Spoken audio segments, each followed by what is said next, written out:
ஜெய் குருதேவ். நாம் இன்னைக்கு மீண்டும் அஷ்டாவக்ர கீதையோட அத்தியாயத்தில் நாம் பார்க்கக்கூடிய அத்தியாயம் 6. அதுவும் அத்தியாயத்தின் பெயர் என்னென்னா ஆனந்த ஊற்று. அது எப்படிங்கிறத நம்ம இந்த பகுதியில் பார்க்கலாம். அதற்கு முன்பு 3 முறை ஓம்காரம்.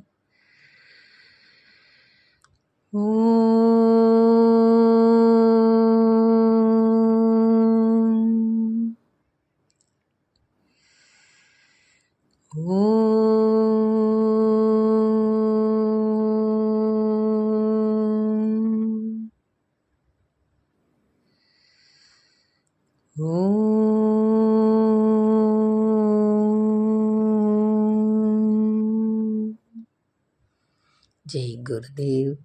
இந்த பூமி தாய்க்கும் நம்மளை பெற்ற தாய் தந்தையருக்கும் நம்மளோட அனைத்து முன்னோர்களுக்கும் இந்த பிரபஞ்ச சக்திக்கும் நம்மளுடைய சரீரத்திற்கும் நம்மளுடைய குருநாதராகிய ஸ்ரீ ஸ்ரீ ரவிசங்கர்ஜி அவர்களுக்கும் அஷ்டாவக்ரருக்கும் ஜனகர் மகாராஜாவுக்கும் அவர்களின் பொற்பாதங்கள் தொட்டு நாம் எல்லோரும் ஒரு பணிவான நமஸ்காரத்தை தெரிவித்து கொண்டு இந்த அத்தியாயத்தை ஆரம்பிக்கலாம்.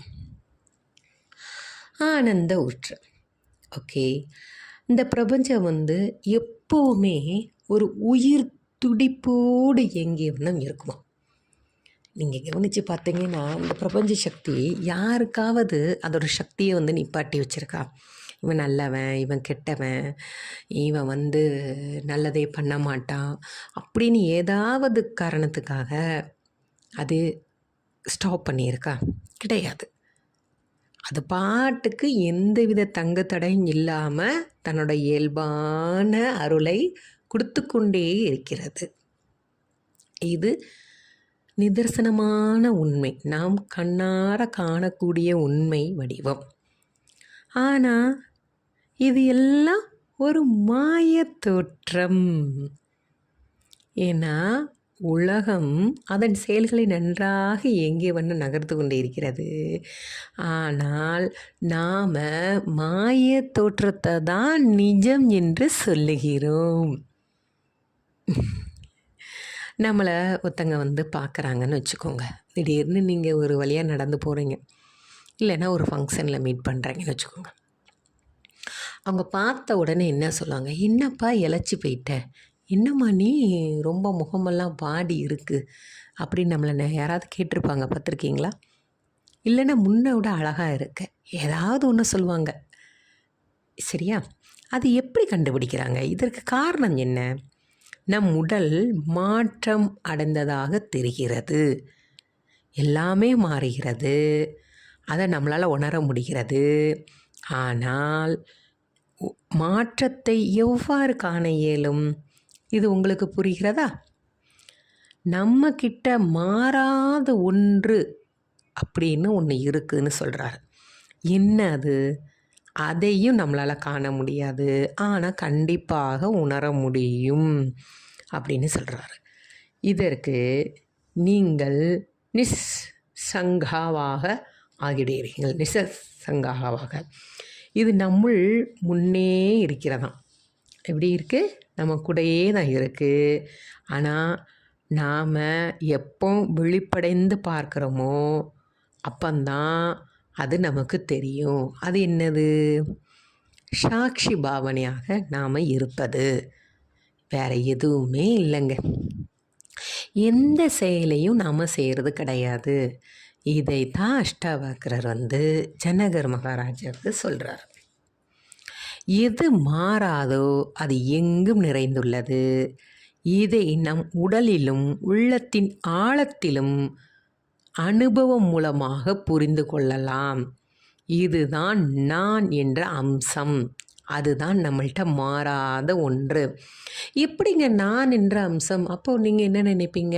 அப்போ நான் சொல்கிறதுன்னு நினைக்கிறீங்களா? இல்லை. இப்போ நம்ம குழந்தையாக இருக்கும் போதும் அதே பேர் வடிவந்தான். இப்போ என்னோடய பேர் அருணா. நான் சின்ன குழந்தையாக இருக்கும்போது அருணா தான். சிறுமியாக இருக்கும்போது அருணா தான். பருவம் அடைந்து இருக்கும்போது அருணா தான். இப்போ உங்ககிட்ட பேசிகிட்டு இருக்கும்போது அருணா தானே. அப்போ நான் அம்சம் அது மாறலைல்ல. அப்புறம் எண்ணம், கருத்துகள், உணர்ச்சிகள் எல்லாமே வரும். ஏற்கனவே நிறைய அத்தியாயத்தில் நம்ம பார்த்தாச்சு. எண்ணங்கள் கருத்துக்கள்லாம் எப்படி வரும், கடல் அலை போல் வந்து வந்து நம்மளை தாக்கும். பின்னாடி எப்படி கடல் அலை போகிற வரையே நம்மளோட அது எல்லாமே பின்னாடி மறைஞ்சிரும், பின்னாடி வரும், பின்னாடி போகும். இதுதானங்க இயற்கை. அப்போ அதேமாரி தான் நம்மளோட உடல்லையும் அணுக்கள் மாறிக்கொண்டே இருக்கின்றன. புதிய அணுக்கள் தோன்றிட்டே இருக்கும். நம்மள ரத்தத்தில் கூட மாற்றம் நிகழுமா. அதுவும் நம்மள உடலின் அனைத்து திரவமும் மாற்றம் அடைகின்றன. எலும்பு மஜ்ஜை அப்படின்னு சொல்லுவாங்கள்ல, அது வந்து 3 மாத காலத்திற்குள்ளே மாற்றம் அடையுமா. தசை, தோல், எலும்பு எல்லாமே 2 to 3 வாரத்திற்குள் மாற்றம் அடைகிறது. இது பார்ப்பதற்கு திடமானதாக தோன்றும். நம்ம இப்போ வந்து யாராவது பார்த்தோன்னா, இப்போ நல்ல ஸ்ட்ராங்கான பாடியாக இருக்காம்ப்பா அப்படின்னு சொல்லுவாங்கள்ல, ஜிம் பாடி. யோகா பண்ணுறியாப்பா, நிறைய பேர் கேட்டிருக்காங்கல்ல. ஆனால் இது உண்மையில் உடல் திடமானது அல்ல, மாற்றமடைந்து கொண்டே இருக்கும். நம்முள் இதை பற்றி தெளிவு பிறந்து விட்டால் இந்த மாற்றம் எங்கும் நிறைந்திருக்கு. அதாவது படைப்பின் இந்த பிரபஞ்சத்தோட படைப்பிட ஆதாரத்தையே நம்மளால் உணர முடியும்னு சொல்கிறாங்க. இப்போ நீங்கள் எப்படிங்க அதை எப்படி நீங்கள் சொல்கிறீங்க அப்படின்னா, சிம்பிள் மெத்தடு தான். நீங்கள் ஒரு செடிக்கு தண்ணி ஊற்றிட்டுருக்கீங்க வச்சுக்கோங்க, அது வளர்ந்து வந்துகிட்டே தானே இருக்கும். அப்புறம் நீங்கள் ஒரு ரோட்டில் கிராஸ் பண்ணுறீங்க, ஒரு செடி சின்னதில் பார்த்துருப்பீங்க, திடீர்னு பார்க்கும்போது பெருசாக மரமாக வளர்ந்துருக்கா. அப்போ இந்த பிரபஞ்சம் மாறிக்கொண்டே தானே இருக்குது, அப்படியே இல்லைல்ல. அப்போ நம்முடைய மாறாத அந்த ஆதார அம்சம் பற்றி நம்மளால் தெளிவாக உணர முடியும். எப்படி? தியானம் அந்த அனுபவத்தை கண்டிப்பாக நமக்கு உணர்த்தும். இந்த அனுபவம் தியானம் மட்டுமே அனுபவிக்கலாம் என்று சொல்ல வேண்டாம். அதாவது இந்த அனுபவத்தை தியானத்தின் மூலம் மட்டுமே தான் அனுபவிக்க முடியும் அப்படின்னு நம்ம எண்ணக்கூடாதுன்னு சொல்கிறாரு. ஏனென்றால் நாம் கண்களை மூடி இருக்கோம்ல, தியானம் பண்ணும்போது நம்ம என்ன பண்ணுவோம், கண்ணை மூடிக்கிறோம். நம்ம நல்ல ஒரு பரமானந்த என்ன சொல்கிறோம், பேரானந்த நிலை அடையிறோமா இல்லையா. எக்ஸாம்பிள் நீங்கள் சுதர்சன கிரியா பண்ணும்போது பார்த்தீங்களா, அப்படியே நம்ம லேசாக வானத்தில் வடி பறக்கிற மாதிரி ஒரு உணர்வு இருக்கும். அந்தமாரி தியானம் பண்ணும்போது நாம் நம்மளை மறந்தே இருப்போம். திருப்பி கண்ணை முழித்த உடனே அந்த தியான சென்ற கடந்த உடனே நமக்கு திருப்பி வீட்டு ஞாபகம் வருமா, ஆஃபீஸ் ஞாபகம் வருமா? அப்போ எப்படி இந்த தியானத்தில் மட்டுமே நம்மளை வந்து உணர முடியுமே தவிர இது மட்டுமே காரணம் அப்படின்னு நம்மளால் சொல்ல முடியாது. இதில் மட்டுமே நம்மளால் அனுபவிக்கணும் அப்படிங்கிற எண்ணத்தை நம்ம வளர்த்துக்கக்கூடாது. உணர கண்டிப்பாக முடியும் அப்படின்னு சொல்கிறாரு. சரிங்க, இந்த மாய உலகம், இந்த தோற்றம், இந்த மாய உலகத்தில் தான் நம்ம சிக்கிட்டுருக்கோம். இதனால் எந்த பயனும் இல்லை. ஆனால் கண்கள் திறந்த நிலையில் நீங்கள் இந்த படைப்பின் அணுவிலும் உயிரோட்டமாக பரவி இருக்கதையும் நம்ம பார்க்க முடியுதா இல்லையா? உடனே வேக வேகமாக நேராயிட்டு இந்த உயிரோட்டத்தோடு ஓடத்தானே செய்கிறோம். நம்ம இந்த உடல் என்ன பண்ணுது, ஆட்டோமேட்டிக்காக வீட்டை பற்றி நினைக்குது, ஆஃபீஸை பற்றி நினைக்குது, இந்த இயற்கையோடு ஒன்றி போக நினச்சி நம்ம ஓடுறோம்ல, இந்த பிரபஞ்ச சக்தியோட நம்மளும் ஓடிட்டு தானே இருக்கோம். இந்த சைதன்யத்தில் மிதப்பதை உணர வேண்டும். உண்மையான விடுதலை உணர்ந்து கொண்டு இருத்தல். அன்றாட வாழ்வின் இந்த நிதர்சனமான உண்மையை உணர வேண்டும்.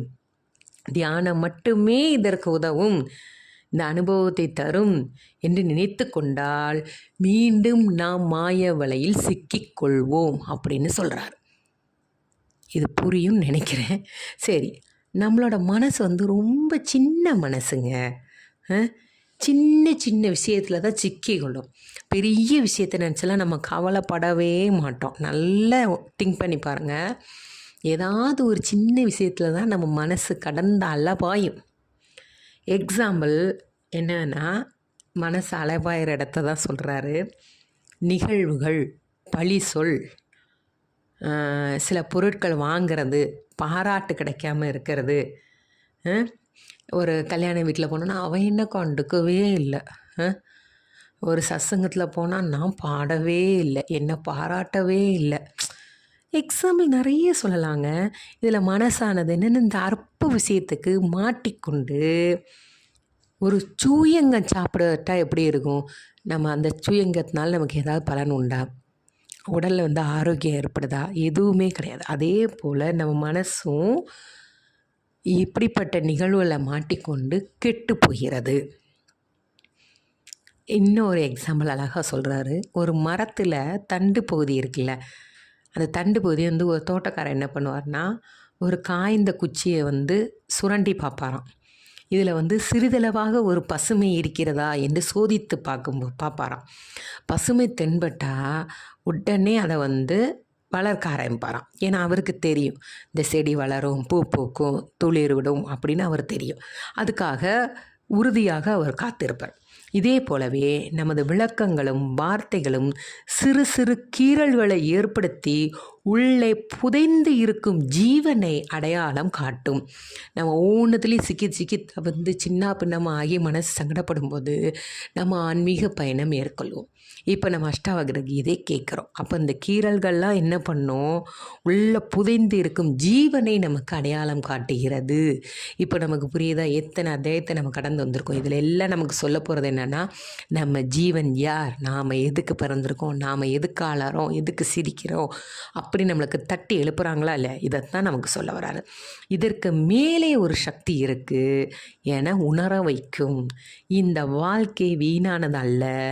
சத்சங், மௌனம், இப்படி உயர்ந்த அனுபவத்தில் நம்ம பயணம் பண்ணும்போது நமக்கு எத்தகைய துன்பம் வந்தாலும் அதை தாங்கிக் கொள்ளக்கூடிய வலிமை பிறக்கும். இந்த வாழ்க்கையை நம்மளை உணர வைக்கும். அந்த உயர்ந்த அனுபவமாக நமக்கு கிடைக்குமா? மௌனம் மெடிடேஷன் பண்ண சத்சங் கேட்க நம்ம ஒரு உயர்ந்த அனுபவத்தை நம்மளால் பெற முடியும்னு சொல்கிறாரு. வார்த்தைகளால் புத்தியை, அதாவது நம்ம புத்தியை வந்து தீண்டும் போது இத்தகைய நிகழ்வு ஏற்படும். இதுவே இதயத்தை தொடும்போது வாவ் என்று வியப்பை வெளிப்படுத்துவீர்கள். அதாவது நம்ம வார்த்தையால் நம்ம பாடுறதுக்கும் இதயபூர்வமாக ஒருத்தங்க ஆழ்ந்து அனுபவித்து ஒரு கதை சொல்லுவாங்க, பாட்டு படிப்பாங்க. அப்போ நம்மளும் அறியாமல் நினைப்போம், வாவ் எவ்வளோ அழகாக பாடுறாங்க, எவ்வளோ அழகாக தெளிவாக சொல்கிறாங்க அப்படி நம்ம கேள்விப்பட்டிருக்கோம், வியப்படைகிறோம். சற்றே பின்னோக்கி பார்க்கலாம். முதல் அறிமுக உரையில் நம்ம மனநிலைமை எப்படி இருந்ததுன்னு நம்ம நினச்சி பாருங்கள். இப்போ எக்ஸாம்பிள் சிம்பிளாக சொல்கிறேன். ஆர்ட் ஆஃப் லிவிங் டீச்சர் ஆகிட்டிங்கன்னு வச்சுக்கோங்க, இல்லைன்னா விடிபி கிராஜுவேட்டாக இருக்கீங்க. முதல்ல உங்களை வந்து ஒரு இன்ட்ரோ டாக் சொல்ல சொல்கிறாங்க. அப்போ உங்களோட அனுபவம் எப்படி இருக்கும்? ஒரு பதட்டம், ஒரு என்ன சொல்ல போகிறோம், எது சொல்ல போகிறோம், மனநிலை, ரெண்டில் ஒரு வித்தியாசம். ஆனால் இது ஒரு சாதாரண வித்தியாசம்னு நம்ம நினைக்கக்கூடாது. இரண்டுக்கும் சேமாக ஒரு வித்தியாசம் இருக்குது. எப்படி? இதில் உங்களை மட்டுமே தான் நீங்கள் பார்க்கணும். ஏதாவது ஒன்றை அறிந்து கொள்ள தான் நாம் இதில் கால் வச்சுருப்போம். ஒன்றுமே தெரிய வேண்டாம்னு சொல்லிட்டு நம்ம கால் வச்சுருக்க மாட்டோம்ல. கண்டிப்பாக நான் ஒன்றை தேடுகிறேன், இதன் மூலமாக பெறுகிறேன். இதற்கு எக்ஸாம்பிள் சுதர்சன கிரியா தான். அதை நம்ம செஞ்சுட்டே இருக்கும்போது நம்ம மனசு, உடல் எல்லாமே ஆரோக்கியமாக இருக்குது. நமக்கு முன்பை விட ஒரு புரிதல் கிடைக்கும். டக்குன்னு இப்போ இன்டோடாக்கு சொல்லுன்னு சொன்னால் கடன்னு சொல்லுவோம். எக்ஸாம்பிள் எல்லாமே சொல்லலாம். ஒரு எக்ஸாம்பிள் டிவி எந்த நாளும் நமக்கு டக்குன்னு ஒரு எக்ஸாம்பிள் வந்துடும். ரிமோட் கண்ட்ரோலை பற்றி, எலக்ட்ரானிக் பொருளை பற்றிலாம் ஒரு இன்டோடாக் எடுக்க சடனாக வரும். எப்படி? நம்ம அடிக்கடி டெய்லி ஷார்ட் கிரியா, எக்ஸசைஸு, நம்ம கொடுக்கக்கூடிய ஆசனங்கள், சத்சங், சேவா, சாதனா இதெல்லாம் பண்ண முன்பை விட நமக்கு புரிதல் அதிகமாக கிடைக்கும். அதன் மூலம் நம்ம எதையும் நம்ம சக்ஸஸாக பண்ண முடியும். எந்த சிக்கல்லையும் மாட்டிக்கொள்ளாமல் நம்ம வாழ்க்கை ஸ்மூத்தாக போகும். நிறைய பேர் அவங்க பதில் வந்து கரெக்டாக இருக்கும், இருந்தாலும் இவங்கக்கிட்ட ஒரு வார்த்தை கேட்டால் நமக்கு ஒரு திருப்தி அப்படிங்கிற நிலைமை வரும் இல்லையா? அப்படி கூட உங்கள்கிட்ட கேட்டிருப்பாங்க. அப்போது இதிலே நம்மளால் எவ்வளவுக்கு நம்ம இம்ப்ரூவ்மெண்ட் ஆகிருக்கோம் நமக்கு தெரியாது. ஆனால் நம்மளை பார்க்குறவங்களுக்கு கண்டிப்பாக உணர முடியும். இப்போ நீங்கள் அடுத்த பாருங்கள். எப்போதாவது நம்மளோட வார்த்தைகள் இதயத்தை தொடுகின்றனவா அப்படி நீங்கள் திங்க் பண்ணும்போது கண்டிப்பாக அதில் கண்டிப்பாக ஒரு பிரமிப்பு, ஒரு புரிதல் கண்டிப்பாக உங்களுக்கு டச் பண்ணும். இது தாங்க அஷ்டாவக்ரர் சொன்னதும் ஜனகருக்கு நிகழ்ந்தது. இது கேட்ட உடனே, இவரோட பதிலை கேட்ட உடனே ஜனகரனை இதயத்தில் தொட்டுருச்சு. உடனே இதுதான் உண்மை, நான் இதை பரிபூர்ணமாக உணர்கிறேன் என்று தனது அனுபவத்தை கூறுகிறார். ஆகோ நிரஞ்சனக, தன் வியப்பை சொல்லுகிறார். நான் எதனாலும் தொடப்படாதவன், களங்கமற்றவன், தூய்மையானவன் என்று அவரை பாராட்டுகிறார், வியக்கிறார். ஆகோ என்ற ஆனந்தம் கூவிய வண்ணம் அவருடைய சிம்மாசனத்திலேருந்து துள்ளி குதிச்சு வராராம். இதுதாங்க உண்மை. இனி இவரது ஞானத்தை இனி இந்த பூமியில் எந்த சக்தியும் அசைக்க முடியாது. அதாவது அஷ்டாவக்ரர் சொன்னோன்னே ஜனகர் மகாராஜுக்கு ஞானம் வந்துருச்சு. இனிமே இந்த ஞானத்தை யாராலும் பூமியால் எந்த சக்தியாலையும் இந்த ஞானத்தை என்னிட்டேருந்து நீக்க முடியாது, அசைக்க முடியாது. ஏனென்றால் அவரின் வார்த்தைகள் என் இதயத்தை தொட்டு விட்டன, என் இதயத்தின் ஆழத்தின் வரை சென்று விட்டது. இனி ஒட்டுமொத்த உலகமும் ஒன்றாக திரண்டெழுந்து நீங்கள் நிரஞ்சன், தூய்மையானவர் இல்லை என்று ஒரே குரலில் கூறினாலும், ஒருவரும் இல்லை என்று மறுத்து கூறினாலும் எனக்கு கவலை இல்லை. ஏனென்றால் வார்த்தைகள் இதயத்தை தொடும் பொழுதுதான் இந்த நம்பிக்கை உங்களுக்குள் எழும். அதாவது எப்படி சொல்கிறாருன்னா, யாராவது இப்போது சிம்பிள் எக்ஸாம்பிளே நான் சொல்கிறேன் பாருங்க. இப்போது நீங்கள் டெய்லி யோகா கிளாஸ் வந்துட்டுருக்கீங்கன்னு வச்சுக்கோங்க, சாதனா பண்ணிகிட்ருக்கீங்க. யாராவது உங்களை குழப்பதுக்குன்னே சிலது வருவாங்க, பார்த்துருக்கீங்களா? ஏன் இதிலெல்லாம் போய் டைம் ஸ்பெண்ட் பண்ணுற, இதிலெல்லாம் உனக்கு என்ன கிடச்சிட போகுது, நீ என்ன இப்போவுமே கிளவியாக போகிறியா, இப்போவுமே சன்னியாசியா, நிறைய கொஷின் கேட்டிருப்பாங்க, பார்த்துருக்கீங்களா?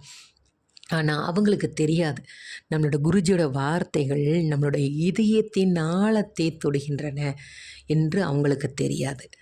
ஆனால் நாம் இந்த சாதனா சத்சங் சேவான் பண்ணிகிட்டு இருக்கும் போது குருஜி ஏற்கனவே நம்மள்கிட்ட 2 சக்ஸஸ் சொல்லியிருக்கார். என்ன சொல்லியிருக்கிறாரு? சந்தோஷம், இன்னொன்று என்ன சொல்லியிருக்கிறாரு? சக்ஸஸ். 2 சொல்லியிருக்கிறாரு. என்றைக்கும் எந்த சக்தியாலையும் நம்மளோட சந்தோஷத்தையும் பிரிக்க முடியாது, சக்ஸஸையும் விலைக்கு வாங்க முடியாது. நமக்கு கொடுக்கப்பட்டது, விதிக்கப்பட்டது நடந்தே ஆகும். உலகம் நம்மளை திரும்பி பார்க்க கண்டிப்பாக காலங்கள், நேரங்கள் கூடி வருது தான் நிச்சயம். இதுவரை உங்களை யாரும் திரும்பி பார்க்கலன்னா கண்டிப்பாக அது நடக்கும். அதைத்தான் அஷ்டாவக்ரர் சொன்னோன்னே ஜனகர் மகாராஜா சொல்கிறார், இனி என்னை யாராலும் குழப்ப முடியாது. ஏனென்றால் அஷ்டாவக்ரரின் வார்த்தையானது என் இதயத்தை தொட்டு விட்டன. இத்தகைய அனுபவம் பெற்ற சிலர் இருக்காங்க. யாருன்னா, இயேசுநாதர், புத்தர் மற்றும் கபீர் போன்றோருக்கு இந்த வாழ்ந்த காலத்திலேயே மிகப்பெரிய எதிர்ப்பு இருந்தது.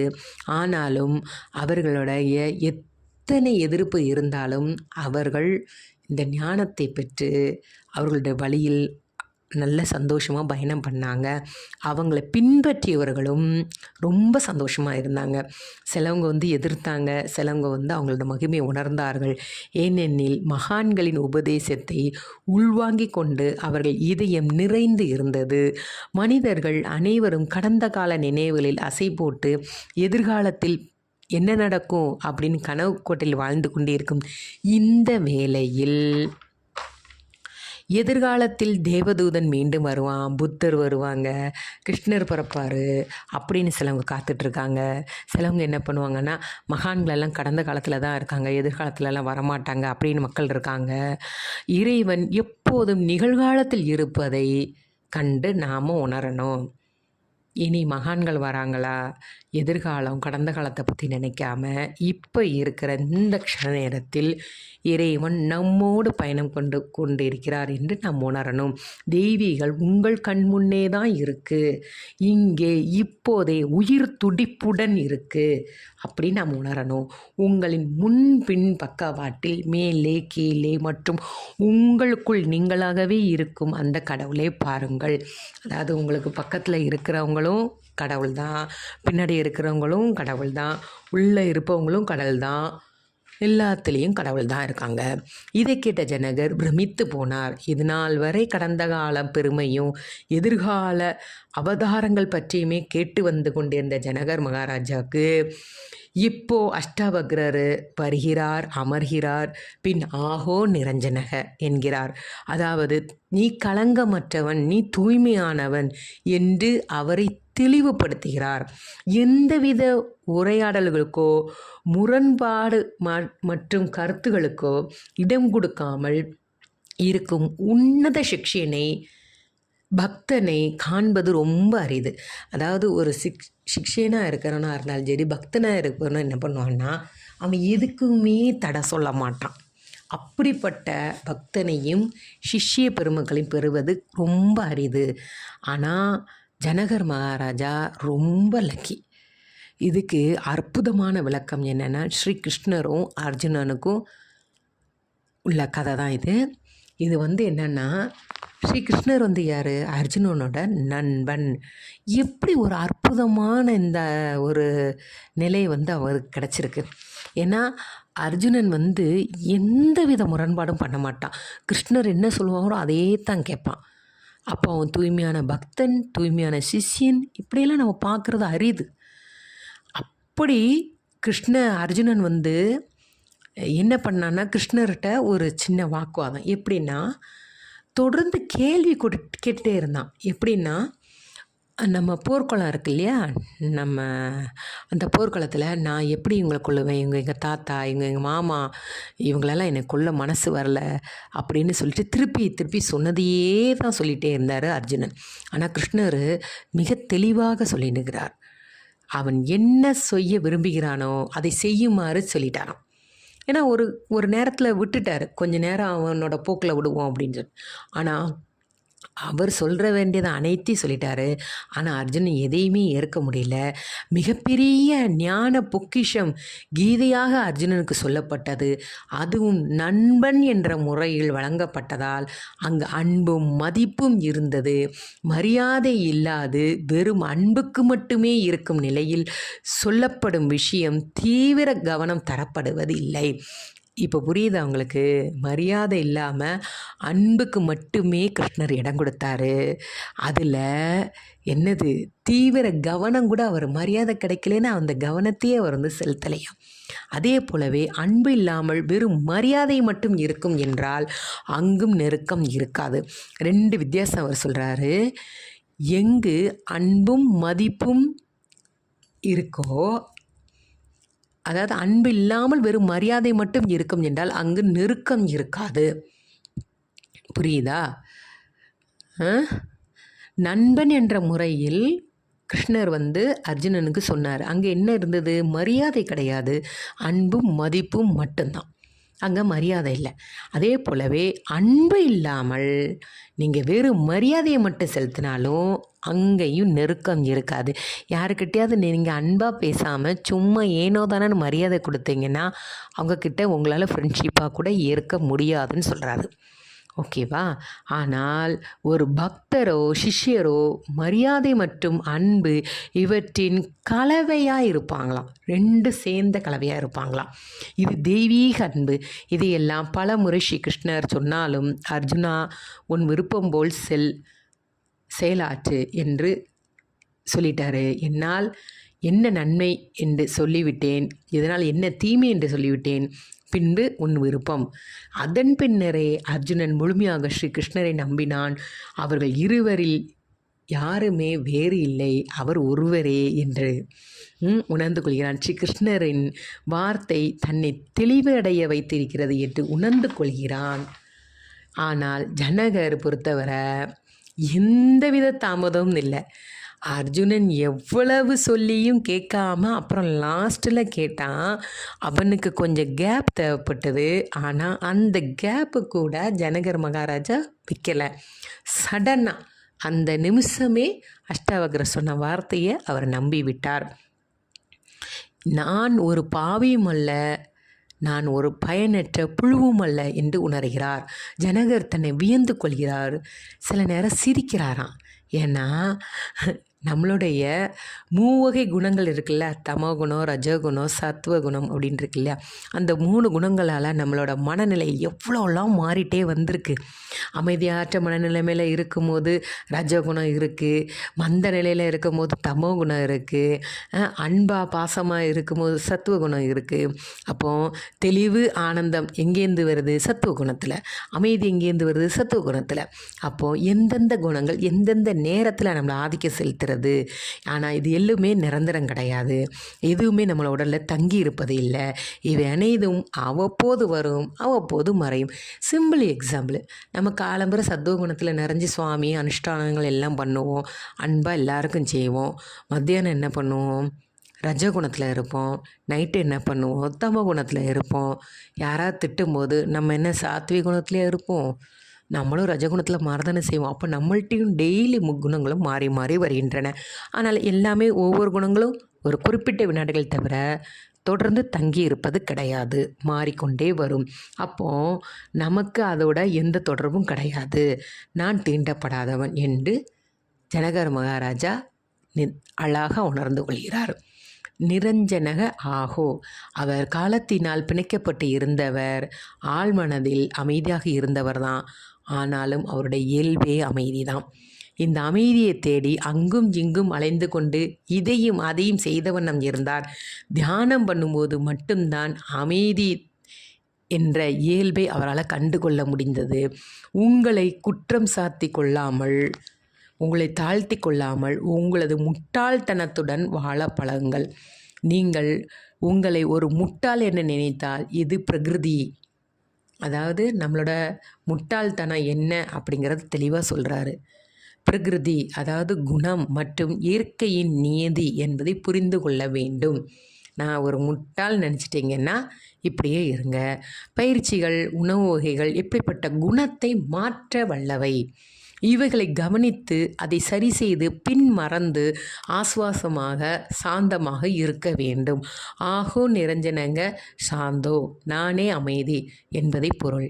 நீங்கள் எப்போதாவது நான் தான் அமைதி என்று உணர்கிறீர்களா? அப்போந்தான் இது கண்டிப்பாக புரியும். ஆகோ நிரஞ்சனங்க சாந்தோ அப்படின்னு அவர் தெளிவாக அற்புதமாக இந்த ஆனந்த ஊற்றை நம்மளோட அழகாக பகிர்ந்து கொள்கிறார்.